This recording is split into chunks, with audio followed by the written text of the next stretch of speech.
సుప్రీంకోర్టులో బీఆర్ఎస్ ఫిరాయింపు ఎమ్మెల్యేల అనర్హత పిటిషన్ల విచారణ మరోసారి వాయిదా పడింది. నేడు సుప్రీంకోర్టులో బీఆర్ఎస్ ఫిరాయింపు ఎమ్మెల్యేల అనర్హతపై విచారణ జరిగింది. బీఆర్ గవాయి, జస్టిస్ అగస్టిన్ జార్జ్ ధర్మాసనం విచారణ చేపట్టింది. విచారణలో భాగంగా బీఆర్ఎస్ ఫిరాయింపు ఎమ్మెల్యేల అనర్హతపై తెలంగాణ అసెంబ్లీ సెక్రటరీ, ఎన్నికల సంఘం ప్రభుత్వానికి హైకోర్టు రిజిస్ట్రార్కు సుప్రీంకోర్టు నోటీసులు జారీ చేసింది. ఫిరాయింపుల అంశంపై మార్చి 22లోగా నోటీసులకు సమాధానమివ్వాలని సుప్రీం ఆదేశించింది. తదుపరి విచారణను మార్చి 25కి వాయిదా వేసింది.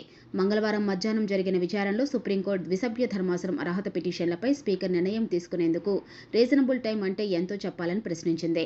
రీజనబుల్ టైం అంటే గడువు ముగిసే వరకా? ప్రజాస్వామ్య విధానాలు ఏం కావాలి, ఎంత సమయం కావాలో చెప్పండి. ఆపరేషన్ సక్సెస్, పేషెంట్ డెడ్ అనే తీరు సరికాదని బీఆర్ గవాయి కీలక వ్యాఖ్యలు చేశారు. బీఆర్ఎస్ తరపున సీనియర్ న్యాయవాది అర్యమ్మ సుందరం తన వాదనలు వినిపించారు. అనర్హత పిటిషన్లపై నిర్ణయం తీసుకోకుండా ఆలస్యం చేస్తే ఎత్తుగడలు అనుసరిస్తున్నారు. స్పీకర్ నిర్ణయం తీసుకోకపోవడం అంటే రాజ్యాంగం ఇచ్చిన విధులను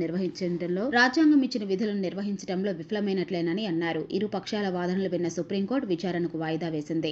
10 మంది ఎమ్మెల్యేలను అనర్హులుగా ప్రకటించాలని 2 వేర్వేరు పిటిషన్లు దాఖలు చేసిన బీఆర్ఎస్ నేతలు దానం నాగేందర్, కడియం శ్రీహరి, తెల్ల వెంకట్రావులపై హైకోర్టు ఇచ్చిన తీర్పు అమలు చేయడం లేదంటూ పిటిషన్ దాఖలు చేసిన పాడి కౌశిక్ రెడ్డి, ఎమ్మెల్యేలపై అనర్హత విషయంలో గతంలో సుప్రీంకోర్టు ఇచ్చిన తీర్పు అమలు చేయడం లేదని పిటిషన్ దాఖలు చేశారు కేటీఆర్.